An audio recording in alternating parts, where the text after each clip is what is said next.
Good morning students. आज हम नए चैप्टर स्टार्ट करेंगे साउंड। साउंड स्टार्ट करने से पहले आप कुछ टर्म समझ लीजिए। उसमें सबसे पहली टर्म है periodic motion. Periodic motion is a motion which repeat itself after a fix interval of time.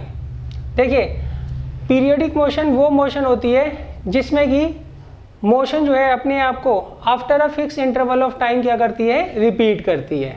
जैसे मान लीजिए टाइम होता है, अब अभी जो है 4 बजे है मान लीजिए, तो दोबारा 24 घंटे बाद क्या होंगे, 4 बज जाएंगे। तो इस तरीके से जो दिन और रात होते हैं ये भी क्या होते हैं, एक तरीके के पीरियोडिक मोशन होते हैं।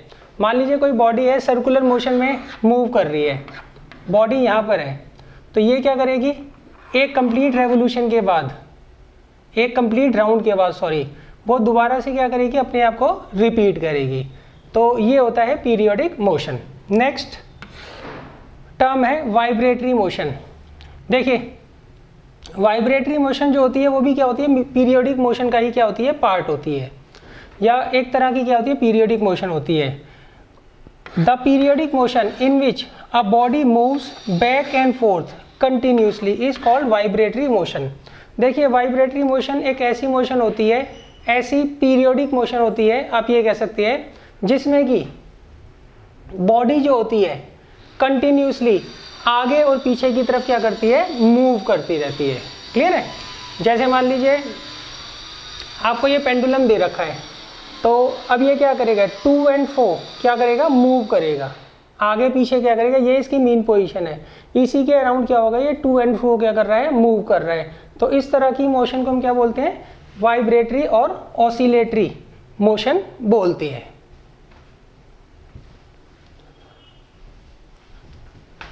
तो देखिए, ये पहले आपको जो है कुछ टर्म्स हैं जिनको अच्छे तरीके से समझ लेना है। उनमें सबसे पहली टर्म है पीरियोडिक मोशन और दूसरी है वाइब्रेटरी मोशन। पीरियोडिक मोशन जिसमें कि मोशन अपने आप को क्या करती है, फिक्स इंटरवल के बाद, फिक्स इंटरवल ऑफ टाइम के बाद क्या करती है, रिपीट करती है। वाइब्रेटरी मोशन एक पीरियोडिक मोशन का ही क्या होती है, पार्ट होती है, जिसमें जो बॉडी होती है वो आगे पीछे क्या करती है, एक मीन पोजीशन के क्या करती है, हमेशा घूमती रहती है, मूव करती रहती है। देखिए, अब इसमें एक बात ध्यान रखिएगा, the body undergoing vibratory motion does not move from one place to another, it remains at the same position but keeps swinging back and forth by a small distance. देखिए, अगर कोई बॉडी वाइब्रेटरी मोशन में है तो उस case में वो कुछ भी डिस्टेंस जो है वो ट्रेवल नहीं करती है, वो कभी भी एक प्लेस से दूसरी प्लेस नहीं जाती है, बल्कि वो अपनी मीन पोजीशन के आगे पीछे क्या करती है, हमेशा मूव करती रहती है। अच्छा, अब देखिए, आपने देखा होगा इसका जो मोस्ट फेमिलियर एग्जाम्पल है वो है motion of a swing in a children park. जो झूला झूलते हैं बच्चे, वो क्या है, इसका बेस्ट एग्जाम्पल है, और ये आप डेली लाइफ में देखते भी होंगे।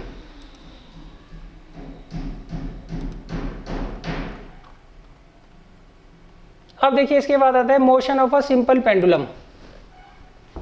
अब देखिए, ये सिंपल पेंडुलम क्या होता है। सिंपल पेंडुलम में एक मेटल की बॉल होती है, जिसको हम क्या करते हैं, एक लंबे थ्रेड के साथ क्या करते हैं, बांध कर रखते हैं, और उसको किसी सपोर्ट के साथ क्या करते हैं, बांध देते हैं। मान लीजिए यहाँ पे एक वॉल है, वॉल पर हमने यहाँ पे कोई खूंटा सा लगा रखा है, और इस खूंटे के अंदर हमने क्या किया, एक रस्सी से एक बॉल को क्या करिए, लटका दिया। इसे हम क्या बोलेंगे, सिंपल पेंडुलम बोलेंगे।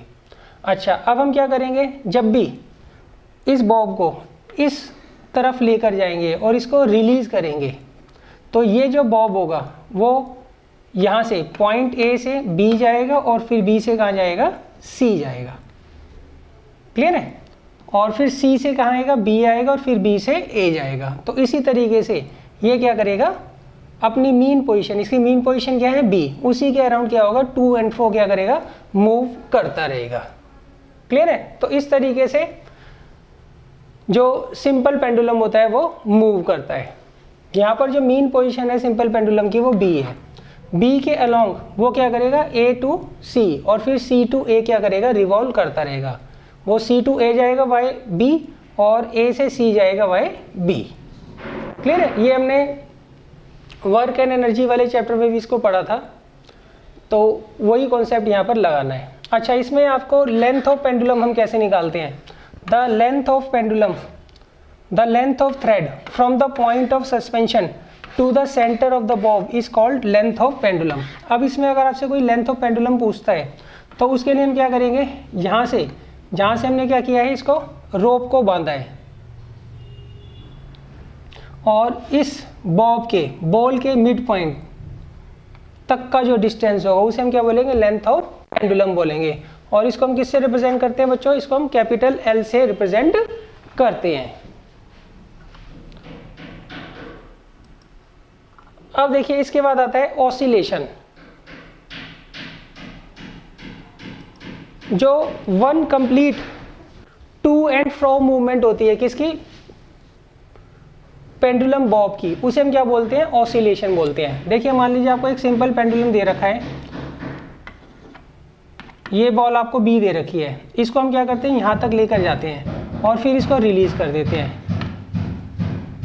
तो अब जैसे ही आप इसको ए से रिलीज करोगे बॉब को, तो वो बी पर आएगा और बी से कहाँ जाएगा, सी पर जाएगा। क्लियर है? और वो सी से फिर बी पर आएगा, फिर बी से ए पर आएगा। तो ये जो one complete to and fro motion होगी किसकी, सिंपल पेंडुलम की, बॉब की, उसे हम क्या बोलेंगे, वन कंप्लीट ऑसिलेशन बोलेंगे। One complete to and fro movement of the pendulum bob is called oscillation. मतलब ए से बी, बी से सी, सी से बी और बी से ए, ये पूरा जो टू एंड फ्रो मूवमेंट होगा इसे हम क्या बोलेंगे, ऑसिलेशन बोलेंगे, वन कंप्लीट ऑसिलेशन बोलेंगे।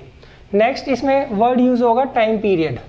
The time taken by the pendulum bob to make one oscillation is called time period of the pendulum. अब देखिए, जितना टाइम सिंपल पेंडुलम को वन कंप्लीट ऑसिलेशन में लगेगा उसे हम क्या बोलते हैं, उसका टाइम पीरियड बोलते हैं। मान लीजिए बॉब को हमने ए से रिलीज किया, ए से वो बी आया, बी से सी आया, फिर सी से बी आया और बी से ए आया, इसमें उसने 10 सेकेंड लगाए। मतलब A to B, B to C, C to B, B to A आने में उसको कितने लगे, 10 सेकेंड लगे। तो इसका जो टाइम पीरियड होगा वो कितना कहलाएगा, 10 सेकेंड कहलाएगा। अच्छा, अब देखिए नेक्स्ट है, इसमें इसको हम रिप्रेजेंट करते हैं कैपिटल टी से। टाइम पीरियड को हम किससे रिप्रेजेंट करते हैं, कैपिटल टी से। लेंथ जो होती है सिंपल पेंडुलम की उसे हम कैपिटल एल से रिप्रेजेंट करते हैं, और जो टाइम ये लगाता है वन कंप्लीट रेवोल्यूशन में उसे हम रिप्रेजेंट करते हैं कैपिटल टी से। अच्छा, अब देखिए इसके बाद आता है the time period of a simple pendulum depends on. अब एक वन कंप्लीट रेवोल्यूशन में जितना टाइम लगेगा वो किसके ऊपर डिपेंड करता है, वो दो चीज़ों के ऊपर डिपेंड करता है। पहला, लेंथ ऑफ द पेंडुलम, के कितनी लेंथ है पेंडुलम की। दूसरा, एक्सेलरेशन ड्यू टू ग्रेविटी। देखिए, वन कंप्लीट रेवोल्यूशन में जितना टाइम लगेगा वो दो फैक्टर्स के ऊपर डिपेंड करता है। पहला, लेंथ ऑफ द पेंडुलम, दूसरा acceleration due to gravity, acceleration due to gravity. Clear है? अच्छा, एक बात आप ध्यान रखिएगा, आप ये जो सिंपल पेंडुलम है, मान लीजिए इसकी जो लेंथ है वो 10 मीटर है, सही है। अच्छा, अब आप इसको इसकी मीन पोजीशन से जितना मर्जी दूर ले जाइए, मगर जब भी ये कंप्लीट रेवोल्यूशन करेगा उसमें सेम टाइम लगने वाला है, ये ध्यान रखिएगा। क्लियर है? दोबारा समझ लीजिए, मान लीजिए बी से आप ए लेके जा रहे हो, सही है, सिंपल पेंडुलम को, और वहाँ से आप इसको रिलीज करते हो और चेक करते हो ये एक वन कंप्लीट ऑसिलेशन कितने टाइम में करता है। दूसरे केस में मैं क्या कर रहा हूँ, बी से उसको यहाँ पर लेके जा रहा हूँ, ए डैश पर लेके जा रहा हूँ, तब भी अगर आप इसको रिलीज करोगे तो जितना टाइम उसको ए से लगा था उतना ही टाइम उसको ए डैश से लगेगा वन कंप्लीट रेवोल्यूशन में। सही है, ये आप ध्यान रखिएगा। जो डिस्टेंस है मीन पोजीशन से उसके ऊपर टाइम पीरियड कभी भी डिपेंड नहीं करता, ये आप ध्यान रखिएगा। एक वन कंप्लीट रेवोल्यूशन ऑसिलेशन में जितना टाइम लगेगा वो केवल दो फैक्टर्स के ऊपर डिपेंड करता है। पहला, लेंथ ऑफ द पेंडुलम, दूसरा एक्सेलरेशन ड्यू टू ग्रेविटी, ये आप ध्यान रखिएगा। क्लियर है? अब अगर मान लीजिए मैंने 10 मीटर लेंथ के दो सिंपल पेंडुलम दिए, अब इनमें से एक स्टूडेंट जो है वो ए से रिलीज करता है बॉब को और दूसरा ए डैश से रिलीज करता है, और अगर आप वो दोनों टाइम पीरियड चेक करेंगे तो दोनों का टाइम पीरियड क्या आ रहा होगा, सेम आ रहा होगा। दोनों का टाइम पीरियड क्या आ रहा होगा, सेम आ रहा होगा, उसमें कुछ भी डिफरेंस नहीं होगा।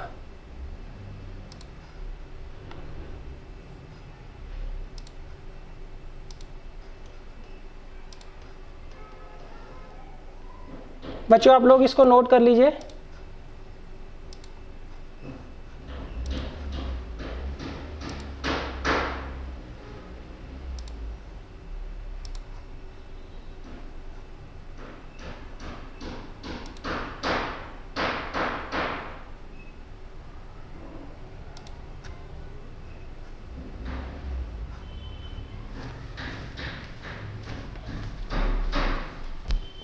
तो देखिए वन कंप्लीट ऑसिलेशन में जो टाइम लगेगा वो केवल दो फैक्टर्स के ऊपर डिपेंड करता है। पहला length of the simple pendulum, दूसरा एक्सेलरेशन ड्यू टू ग्रेविटी। अब देखिए इसके बाद टॉपिक आता है वेव मोशन। अब वेव मोशन क्या होता है ये आप समझ लीजिए। देखिए wave motion, it is a vibratory distance traveling through a medium in which energy is transferred from one point to another without there being a direct contact between two points। देखिए wave motion क्या होता है, ये एक vibratory disturbance होता है जिसमें energy जो होती है वो एक प्लेस से, एक पॉइंट से दूसरे पॉइंट तक पहुंचती है, मगर उन दोनों पॉइंट्स के बीच में डायरेक्ट कोई कांटेक्ट नहीं होता है। उन दोनों पॉइंट्स के बीच में क्या होगा, डायरेक्ट कोई भी कांटेक्ट नहीं होगा। ये आप ध्यान रखिएगा। इसको मैं समझाता हूँ। मान लीजिए आपको एक ये दीवार दे रखी है, इस पर आपने कोई खूंटा एडजस्ट कर दिया और उसके साथ हमने क्या किया, एक रोप को बांध दिया और यहाँ पर जो है रोप किसी पर्सन ने पकड़ी हुई है। अब वो पर्सन जब भी जर्क देगा इसको, रोप को, तो आपको इस तरीके से रिपल्स बनते हुए नजर आएंगे, रिपल्स बनते हुए नजर आएंगे। तो इसमें देखिए यहाँ पर जो एनर्जी उस पर्सन ने प्रोवाइड की पॉइंट ए को, वो एनर्जी इस पॉइंट बी तक पहुँच गई, मगर ए और बी पॉइंट के बीच में कोई डायरेक्ट कांटेक्ट नहीं है। तो इसको भी हम क्या बोलेंगे कि ये भी एक वेव है। वेव क्या होता है, एक वाइब्रेटरी डिस्टर्बेंस होता है जिसमें एनर्जी जो होती है वो एक पॉइंट से दूसरे पॉइंट तक पहुँचती है, मगर उन दोनों पॉइंट्स के बीच में कभी भी कोई डायरेक्ट कांटेक्ट नहीं होता है। तो वेव बच्चों आप ध्यान रखिएगा, wave is a vibratory disturbance in which energy is transferred from one point two another without their being any direct contact between two points. Clear है। तो वेव क्या होता है, ये एक वाइब्रेटरी डिस्टर्बेंस होता है जिसमें एनर्जी जो होती है एक पॉइंट से दूसरे पॉइंट तक पहुंचती है, मगर उन दोनों पॉइंट्स के बीच में डायरेक्ट कोई कांटेक्ट नहीं होता है। जैसे कि मैंने आपको बताया, मान लीजिए आपको ये वॉल दे रखी है, यहाँ पे कोई खूंटा है, उसके साथ हमने एक रस्सी को बांध लिया। अब मान लीजिए कोई पर्सन इस रस्सी को जर्क देता है, तो इस तरीके से रिपल्स बनेंगे, इन्हीं को हम क्या बोलते हैं, वेव बोलते हैं। अब उस पर्सन ने एनर्जी जो थी वो यहाँ पर दी थी, मगर वो एनर्जी जो है पॉइंट बी तक पहुँच गई, तो इसी को हम क्या बोलते हैं, वेव बोलते हैं। अब देखिए sound is also an example of wave motion. जो साउंड होता है ये भी क्या होता है, एक वेव मोशन का ही एग्जाम्पल है। अच्छा अब देखिए, it should be noted that only energy is transferred by the wave motion, matter is not transferred from one place to another by wave motion. आप एक बात ध्यान रखिएगा, वेव मोशन में एनर्जी जो होती है वो एक पॉइंट से दूसरे पॉइंट तक क्या होती है, ट्रांसफर होती है। कोई भी जो मटीरियल होता है वो एक पॉइंट से दूसरे पॉइंट पर ट्रांसफर नहीं होता है। क्लियर है। देखिए रस्सी के जो पार्टिकल्स यहाँ थे वो यहीं रहेंगे, रस्सी के जो पार्टिकल्स यहाँ थे वो यहीं रहेंगे, मतलब पार्टिकल्स में कोई भी मूवमेंट नहीं हो रहा है। किस में चेंज हो रहा है, सिर्फ एनर्जी में मूवमेंट हो रहा है। यहाँ पर जो हमने पॉइंट ए पर एनर्जी दी थी वो ए पॉइंट से कहाँ तक पहुँच गई, बी पॉइंट तक पहुँच गई, मगर ए पॉइंट के जो पार्टिकल हैं रोप के वो बी तक नहीं पहुँचेंगे, मगर ए पॉइंट पे जो हमने एनर्जी दी है वो ट्रांसफ़र हो जाएगी कहाँ पर, पॉइंट बी तक।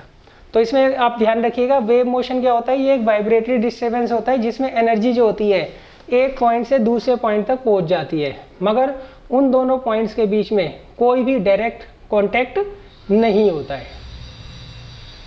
अच्छा अब देखिए, wave is produce by the vibration of the particles of the medium through which it pass. देखिए वेव प्रोड्यूस कैसी होती है, ये जिस मीडियम से पास होती है उसके पार्टिकल्स के वाइब्रेशन से वेव क्या होती है, प्रोड्यूस होती है।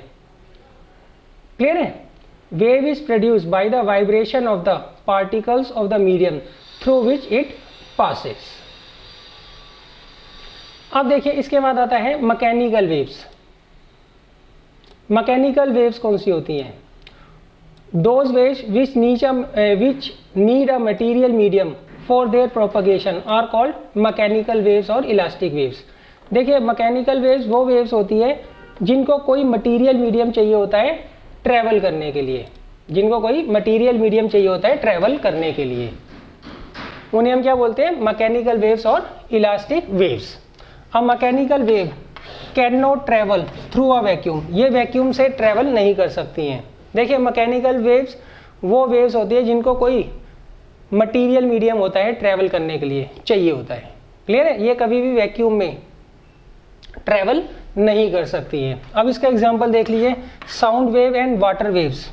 सही है? पानी के अंदर आप क्या करिए, पत्थर मारिए तो उसमें रिपल्स बनते हैं ना, सर्कल से बनते हैं, उनको भी क्या होता है, मीडियम चाहिए होता है ट्रैवल करने के लिए। सही है? उनको कौन सा मीडियम चाहिए होता है, वाटर मीडियम चाहिए होता है ट्रैवल करने के लिए। सिमिलरली जो साउंड वेव होती है उसको भी मटेरियल मीडियम चाहिए होता है ट्रैवल करने के लिए। अगर आप किसी कमरे में वैक्यूम क्रिएट कर दो और वहाँ पर आप कुछ बोलोगे तो सामने वाले को कुछ भी सुनाई नहीं देगा। क्यों? जो आप साउंड प्रोड्यूस करोगे वो उस तक पहुँचेगी नहीं। क्यों नहीं पहुँचेगी? क्योंकि साउंड को ट्रैवल करने के लिए मटेरियल मीडियम चाहिए होता है, और जबकि आपने क्या कर रखा है, उस कमरे में वैक्यूम जो है वो क्रिएट कर रखा है। अब जितने भी एस्ट्रोनॉट्स होते हैं जो जब वो बाहर जाते हैं, स्पेस में जाते हैं, तो वहाँ पर वो क्या करते हैं, रेडियो वेव्स का क्या करते हैं, यूज़ करते हैं आपस में कम्युनिकेट करने के लिए। देखिए जो स्पेस होती है, आउटर स्पेस होती है, वहाँ पर वैक्यूम होता है, तो वहाँ पर कोई मटेरियल मीडियम तो है नहीं जहाँ पर साउंड जो है वो ट्रैवल करेगी। तो इसलिए क्या होता है, वहाँ पर रेडियो वेव्स का जो है यूज़ करते हैं। कौन? जितने भी एस्ट्रोनॉट्स होते हैं आपस में एक दूसरे से कम्युनिकेशन करने के लिए। अच्छा, अगर वो सीधा अपने साथी एस्ट्रोनॉट्स को कुछ बोलेंगे तो उसको कुछ भी समझ नहीं आएगा। क्यों? वो साउंड वेव प्रोड्यूस करेंगे, और साउंड वेव प्रोड्यूस अगर आप कर रहे हो तो उनके ट्रैवल करने के लिए क्या होता है, मटेरियल मीडियम चाहिए होता है, और जबकि स्पेस में कोई भी मीडियम अवेलेबल नहीं होता है। इसके बाद आता है इलेक्ट्रोमैग्नेटिक वेव्स। देखिए इलेक्ट्रोमैग्नेटिक वेव्स वो वेव्स होती है जिनको ट्रैवल करने के लिए कोई भी मीडियम नहीं चाहिए होता है, जिनको ट्रैवल करने के लिए कोई भी मीडियम नहीं चाहिए होता है। जैसे कि लाइट होती है, लाइट जो होती है सन से आती है, हमारे तक आती है, तो जब तक वो अर्थ एटमॉस्फेयर में एंटर नहीं करती है, जब तक वो क्या करती है, वैक्यूम में ही ट्रैवल करती है। दैट मीन्स लाइट जो होती है वो बिना किसी मटेरियल मीडियम के भी क्या कर सकती है, ट्रैवल कर सकती है। इसलिए हम लाइट को क्या बोलते हैं, इलेक्ट्रोमैग्नेटिक वेव्स बोलते हैं। सिमिलरली जो रेडियो वेव्स होती हैं वो भी इलेक्ट्रोमैग्नेटिक वेव्स होती है। तो देखिए वेव्स दो तरह की होती हैं। अगर उनको मटेरियल मीडियम चाहिए ट्रैवल करने के लिए तो वो मैकेनिकल वेव्स कहलाएंगी, और अगर उनको मटेरियल मीडियम नहीं चाहिए ट्रैवल करने के लिए तो वो non mechanical, that means electromagnetic waves कहलाएंगी। मैकेनिकल वेव्स का एग्जांपल है साउंड वेव्स, और इलेक्ट्रोमैग्नेटिक वेव्स का एग्जांपल है लाइट। लाइट को कोई भी मीडियम नहीं चाहिए होता है ट्रैवल करने के लिए। अब देखिए इसके बाद आता है डिफरेंस। अब आपको जो है साउंड वेव और रेडियो वेव्स के बीच में क्या करना है, डिफरेंशिएट करना है। सबसे पहले हमें क्या करना है, इनके बीच में डिफरेंस देखने कौन कौन से हो सकते हैं।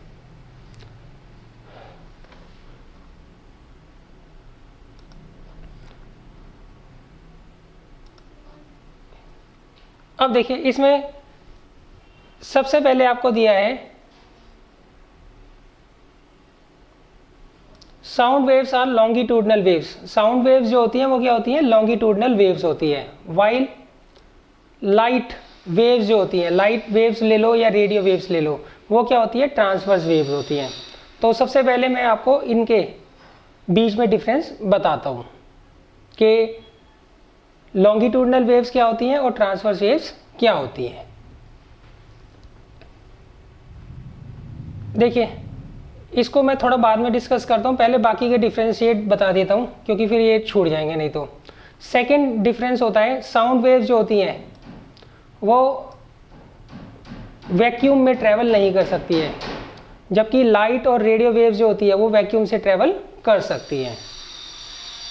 आगे साउंड वेव्स जो होती है उनकी स्पीड बहुत कम होती है, वो होती है 330 मीटर पर सेकेंड। साउंड वेव्स जो होती है 1 सेकेंड में सिर्फ 330 मीटर के अराउंड ही डिस्टेंस ट्रेवल कर सकती है, जबकि जो लाइट वेव्स होती हैं उनकी जो स्पीड होती है वो बहुत ही ज़्यादा होती है, वो होती है 3 लाख मीटर पर सेकेंड। अच्छा देखिए, सबसे पहले बच्चों मैं आपको ट्रांसवर्स और लॉन्गिट्यूडनल वेव्स जो हैं उनके बीच में डिफरेंस बता देता हूँ, उसके बाद इस क्वेश्चन को मैं आपके दोबारा से डिस्कस करूँगा। तो देखिए, सबसे पहले इसमें आता है लाइट वेव्स क्या होती हैं, ट्रांसवर्स वेव्स क्या होती हैं।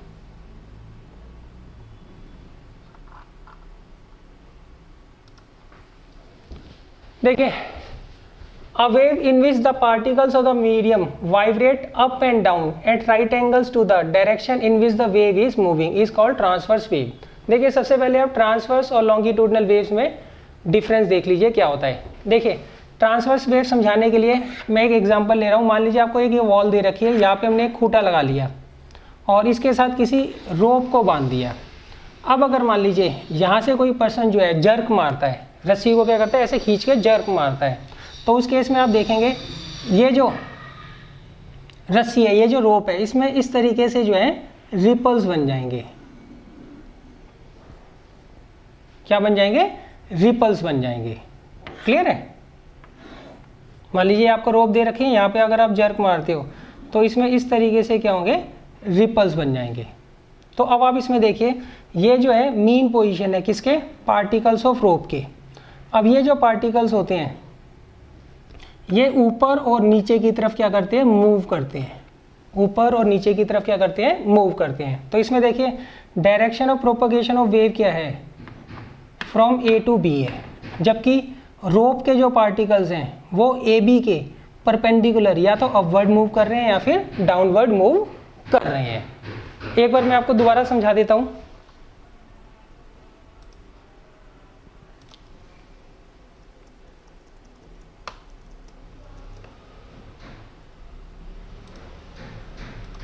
देखिए, मान लीजिए आपको ये एक वॉल दे रखी है, यहाँ पे हमने खूंटा लगा रखा है एक, उसके साथ हमने क्या किया, एक रोप को बांध दिया।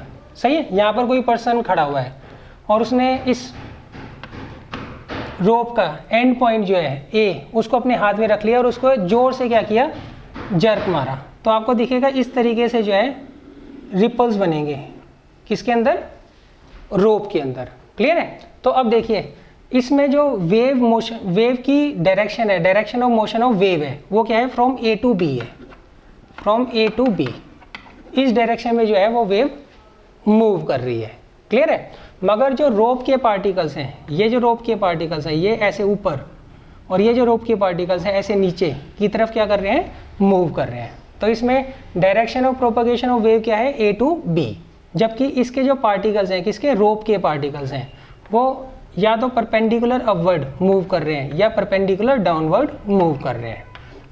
तो जितनी भी ट्रांसवर्स वेव्स होती हैं उसमें जो मीडियम के पार्टिकल्स की मूवमेंट होती है वो हमेशा क्या होती है, या तो परपेंडिकुलर अपवर्ड होती है या परपेंडिकुलर डाउनवर्ड होती है to the direction of propagation of wave. ये आप ध्यान रखिएगा। तो यहाँ पे जो मूवमेंट होगा किसके, पार्टिकल्स के मीडियम का, वो हमेशा क्या होगा, परपेंडिकुलर होगा to the direction of motion of wave.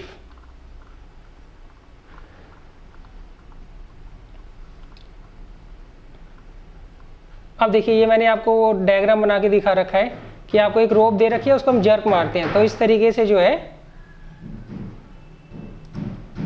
उसके अंदर रिपल्स बनते हैं।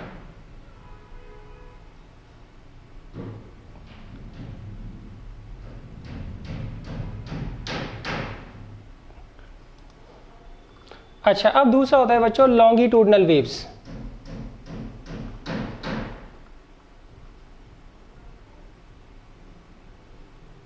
देखिए, लॉन्गिट्यूडनल वेव्स कौन सी होती हैं, a wave in which particles of the medium vibrate back and forth in the same direction in which the wave is moving is called longitudinal waves। देखिए longitudinal waves में क्या होता है, इसका भी मैं एग्जांपल लेता हूँ। मान लीजिए ये आपको एयर के पार्टिकल्स दे रखे हैं, यहाँ पे आपको एयर के पार्टिकल्स दे रखे हैं। अब यहाँ पे मान लीजिए कोई पर्सन कुछ बोल रहा है, तो जब वो बोलेगा तो वो क्या करेगा, साउंड क्या कर रहा है, प्रोड्यूस कर रहा है।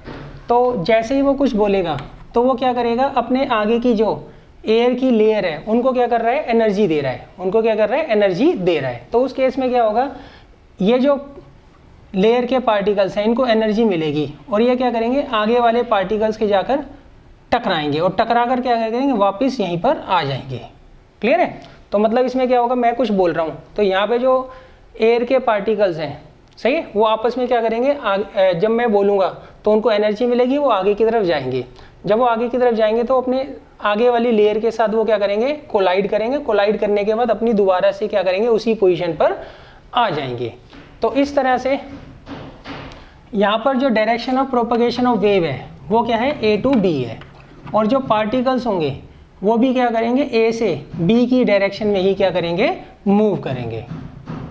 सही है, मगर वो क्या करेंगे, बैक एंड फोर्थ करेंगे, मगर आगे पीछे करेंगे। सही है, मतलब यहाँ वाले जो पार्टिकल्स हैं सामने वालों से टकराएंगे, टकराकर दोबारा से वो यहीं पर आ जाएंगे। क्लियर है? अच्छा, अब देखिए होगा क्या, जैसे ही मैं यहाँ से कुछ बोलता हूँ तो जो साउंड मैं प्रोड्यूस करूँगा वो क्या करेंगे, इन पार्टिकल्स जो हैं, एयर के जो लेयर के पार्टिकल्स हैं उनको क्या करेगी, एनर्जी देगी और वो पार्टिकल्स आगे की तरफ क्या करेंगे, मूव करेंगे। मतलब ये पार्टिकल्स यहाँ जाएंगे, इससे टकराकर वापस यहीं आ जाएंगे। क्लियर है? अब ये वाले पार्टिकल्स सामने वाले लेयर के पार्टिकल्स के साथ टकराएंगे, टकराने के बाद वहीं आ जाएंगे। ये आगे वाले से टकराएंगे, टकराकर वापस यहीं आ जाएंगे। ये आगे वाले के साथ टकराएगा, टकराकर वापस यहीं आ जाएंगे। सिमिलरली ये आगे वाले के साथ टकराएगा, टकराकर वापस यहीं आ जाएंगे। क्लियर है? तो मैं कुछ बोल रहा हूँ तो मैं जो साउंड प्रोड्यूस कर रहा हूँ वो क्या करेगी, एनर्जी प्रोवाइड करेगी आगे वाले पार्टिकल्स को जो एयर के अंदर है। वो पार्टिकल्स जैसे उनको एनर्जी मिलेगी, एनर्जी मिलने से वो आगे की तरफ जाएंगे और फर्दर आगे जो पार्टिकल्स हैं उनसे टकराकर मीन पोजीशन पर वापस वहीं आ जाएंगे। क्लियर है? मान लीजिए पहले पार्टिकल्स की लेयर है, ये पहले पार्टिकल्स की लेयर है और ये दूसरे पार्टिकल्स की लेयर है। तो यहाँ से अगर कोई कुछ बोल रहा है तो ये पार्टिकल्स जाएंगे आगे, इनसे टकराएंगे, टकराकर वापस यहीं आ जाएंगे। फिर ये वाले जो पार्टिकल्स हैं ये आगे जाएंगे, अपने आगे से लेयर को टकराकर वापस क्या होंगे, यहीं पर आ जाएंगे। तो इस तरीके से जो पार्टिकल्स होते हैं वो क्या होते हैं, जिस डायरेक्शन में साउंड वेव प्रोड्यूस हो रही है, जिस डायरेक्शन में लॉन्गिट्यूडनल वेव प्रोड्यूस हो रही है, उसी डायरेक्शन में क्या होते हैं, वो बैक एंड फोर्थ क्या करते हैं, मूव करते रहते हैं। इस तरह की वेव्स को हम क्या बोलते हैं, लॉन्गिट्यूडनल वेव्स बोलते हैं। तो देखिए मेन डिफरेंस क्या होता है, लॉन्गिट्यूडनल वेव्स में direction of motion of wave के अलोंग ही मीडियम के पार्टिकल्स क्या करते हैं, बैक एंड फोर्थ मूवमेंट करते हैं। जबकि जो ट्रांसवर्स वेव्स है उसमें जो direction of motion of wave होगी, सही है, उसके परपेंडिकुलर अपवर्ड या डाउनवर्ड मीडियम के पार्टिकल्स क्या करते हैं, मूव करते हैं। तो बच्चों ये जो है बेसिक डिफरेंस है किसमें, लॉन्गिट्यूडनल और ट्रांसवर्स वेव में। तो अब देखिए हमारा क्वेश्चन क्या था, हमारा क्वेश्चन था what is the difference between sound wave and light waves. Clear है?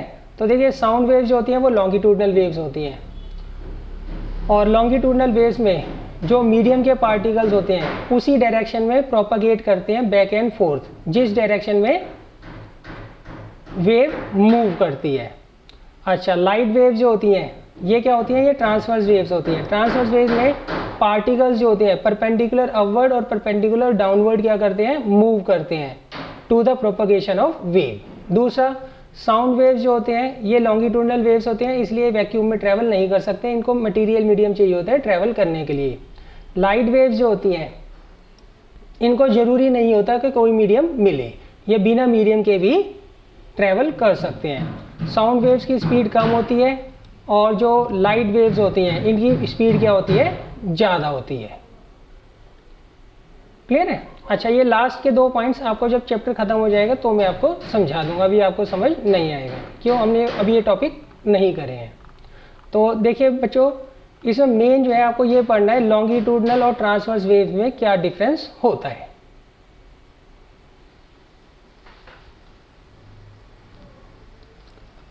अब देखिए इसके बाद आता है कंप्रेशन